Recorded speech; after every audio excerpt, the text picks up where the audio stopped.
I found myself surrounded by a profound stillness, my gaze fixed vacantly on the horizon ahead. A sense of curiosity may stir within you as you ponder the peculiar request my wife, Jane, had just made of me, to embrace the role of a cuckold for an entire week. A notion both bewildering and unthinkable.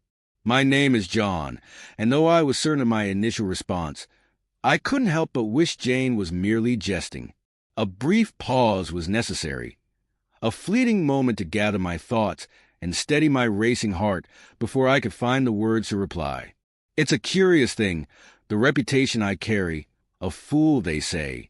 Yet, in the quiet corners of my heart, I've come to embrace this title, wearing it like a badge of honor, with an odd sense of pride that colors my existence. It all started in the most peculiar way, just a week ago at a lively barbecue thrown by my sister Barbara. It was a vibrant gathering of 15 couples. The air was thick with the aroma of delectable dishes, the clinking of glasses, and the sound of laughter that danced through the room. Each moment felt like a cherished memory in the making, as joy radiated from every corner, enveloping us all in a warm embrace of camaraderie. Suddenly, a voice rang out. Let's play truth or dare. Barbara, the gracious host, set the evening's tone with a playful challenge directed at her husband, Tim, urging him to give Karen's feet a gentle massage. With a light-hearted chuckle, Jeff teased, "Make sure you wash your hands after that," as Tim, with a hint of reluctance, began to massage Karen's feet. Then, Barbara turned to me, a casual smile playing on her lips, and asked, "So, how's the cooking going?" A sudden chill swept through the gathering, as if an unseen hand had doused the air with icy water. A handful of us husbands, myself included, stood frozen in disbelief. Yet Jeff appeared utterly unperturbed. Karen, he declared triumphantly, now finds herself entwined with 3 lovers, and her heart yearns for even more. I struggled to comprehend the words hanging in the air. My first impulse was to seize Jeff by the shoulders and demand, "What is wrong with you?" Yet before I could voice my thoughts, Jane cast me a glance so piercing that it seemed capable of slicing through the very fabric of winter's chill. That moment beckoned me to silence as I reached for another beer. I endeavored to maintain my composure, my mind racing with a storm of thoughts. Where, oh where, is a bottle of rum when one finds themselves in need of its comforting embrace? For the next 10 minutes, I found myself trapped in the thrall of Jeff's exuberant narration of Karen's latest adventure. His words spilled forth in vivid detail about their most recent rendezvous, pushing me to the brink of my endurance. Seeking refuge, I slipped away to the bathroom, securing the door with a decisive click. For 20 long minutes, I wandered back and forth, murmuring to myself, grappling with the madness that enveloped me. I tried to maintain a semblance of sanity amidst the chaos. Finally, I turned the handle and pushed the door open. There stood Barbara, her arms crossed tightly over her chest, her gaze piercing through me as if I had just transgressed some unspoken law. "What seems to be the matter with you?" she asked, her voice laced with indignation. "Why are you so rude?" she snapped. The silence that followed was thick and uncivilized, enveloping me in a stillness that spoke volumes. I found myself in a space where words remained unspoken and actions lay dormant, untouched by the passage of time. I protested, reminding her of the promise I had made to Jane about our behavior. Yet, Barbara seized a moment, launching into a fervent lecture about how Jeff, in his own misguided way, was expressing his love for Karen by allowing her to explore other relationships. She insisted that such freedom was somehow fortifying their marriage. In what ways might the act of sharing intimacy with other men fortify the bonds of a marriage? I asked, with a directness that surprised even myself. Barbara's expression shifted momentarily, surprise flickering across her features before she swiftly regained her composure. She contended that I ought to embrace a broader perspective and delve into the depths of what women truly desire, a skill she asserted I had yet to grasp after 11 years of our union. As Tim embraced this with an open heart and mind, I hurled it back into the void. Barbara paused, a flicker of uncertainty crossing her mind as she grappled with the truth that she had yet to broach the subject with Tim. Meanwhile, Jeff was gently introducing the notion to the other husbands. She elaborated, and in that moment, for the first time in my life, I truly contemplated the idea of striking my sister. If Tim were to acquiesce to this absurdity while you indulge in the company of others, I shall tend to your children and even take the time to polish your car. Yet, let it be known, I will never again allow you the privilege of solitude with my wife. With that thought lingering in my mind, I turned and made my way back to the barbecue, the enticing aroma guiding my steps. Upon my return, I found Jeff engaged in lively conversation with Cara, Jane, and several other wives, while their husbands congregated by the grill. All eyes turned toward me, eager for my thoughts. Tim was the first to break the silence, his voice laced with curiosity. "What do you think about all this?" he inquired, his eyes searching the faces around him for a hint of understanding. I didn't restrain myself. "Tim, should Jane ever dare to attempt such a thing, I would be gone before you could even think to scratch your left nut.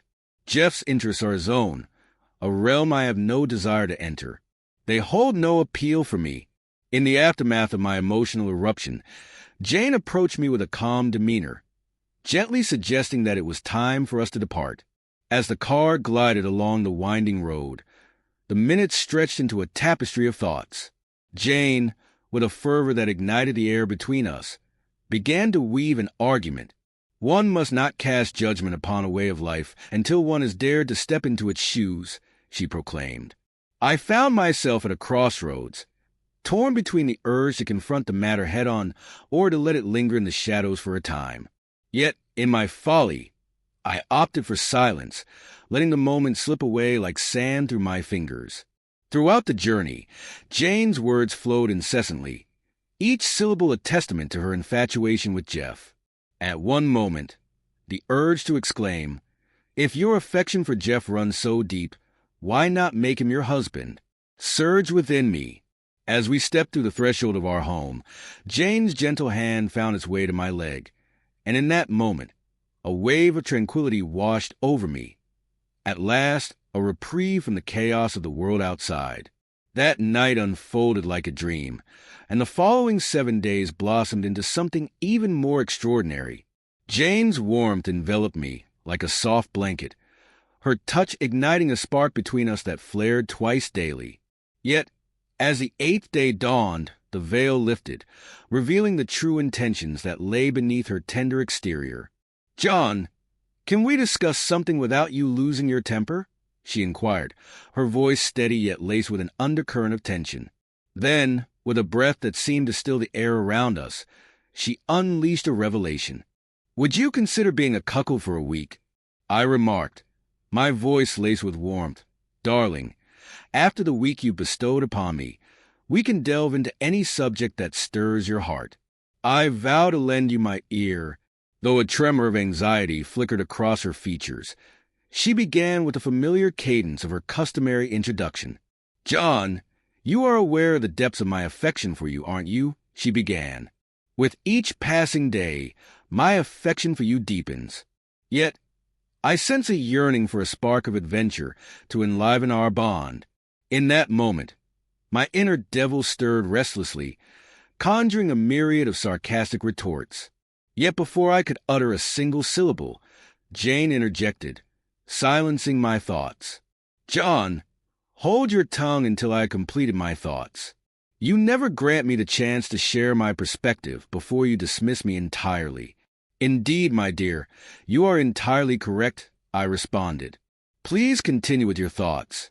Once you're done, I will express my refusal." Jane began her impassioned plea, her voice trembling with raw emotion as she laid bare her soul. She insisted that if my love for her was genuine, I would consent to embrace the role of a cuckold for a mere week.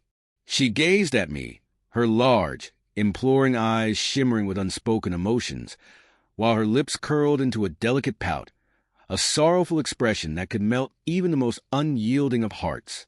"Jane," I confessed, "my love for you surpasses anything I could ever articulate. I would go to great lengths for you, almost anything you desire.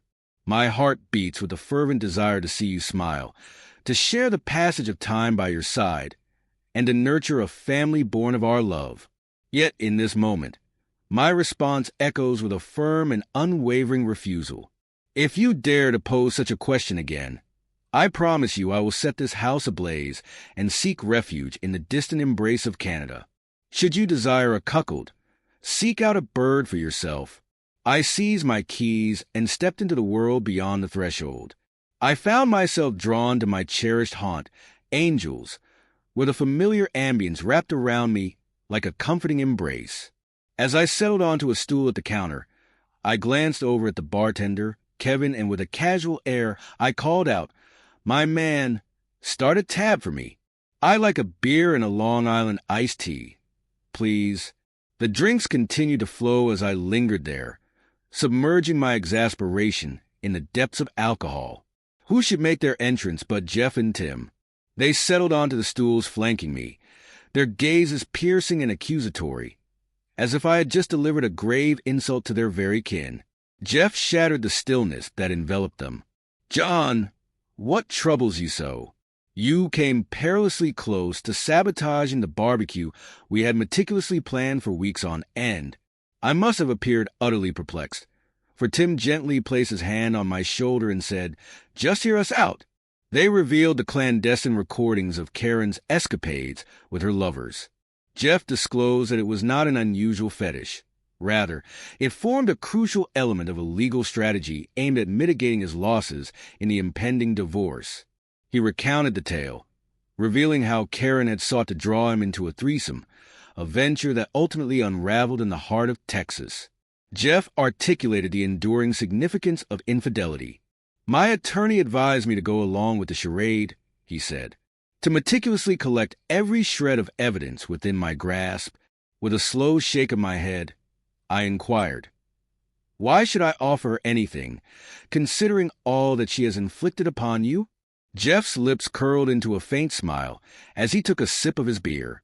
The weight of impending foreclosure looms over the house. The cars are left unpaid for 7 long months, and the unsettling knowledge that my paychecks have been redirected to an offshore account under my mother's name. Karen believes she is leaving with it all, yet a harsh reality awaits her.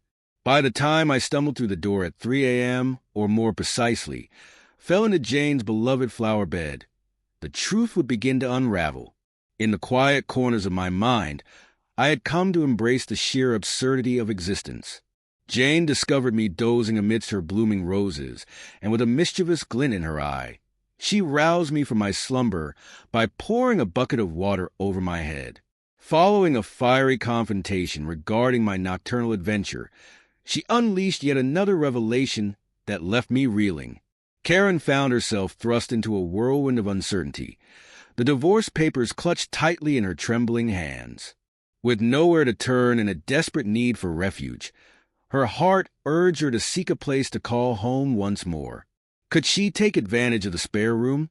With a low grumble and a string of carefully chosen words escaping my lips, I found myself reluctantly acquiescing, provided that Jeff was free to pursue his whims without restraint. Jeff declared, "I have no concern for her destination." Karen endured for a mere week. One tranquil evening, as the sun dipped below the horizon and Jane and Karen savored their wine on the patio, Karen summoned the audacity to inquire if she might share my bed for just one night. Then a sharp crack pierced the air, the sound of glass shattering, followed by Jane's piercing scream that echoed through the silence. "John, remove this woman from my house," she shouted, her voice echoing as she burst through the door. "How could I have allowed you to linger here, gather your belongings, and simply walk away?" In the quiet aftermath of Karen's departure, as the dust settled and the storm within us began to fade, Jane and I found ourselves drawn together, embarking on a journey of much-needed reconciliation. It afforded me a moment to ponder a curious phenomenon. There are women who appear unfazed by the notion of sharing a man, until, of course, the man in question is their own. What are your thoughts on this matter? I invite you to weave your reflections on this subject into the tapestry of our discussion in the comments below. We appreciate your journey through our tales. where the flames of drama and the thrill of revenge are served with tantalizing intensity. Be sure to subscribe for more tantalizing stories, and keep in mind, if you stand below 188 centimeters, this narrative is not meant for your eyes.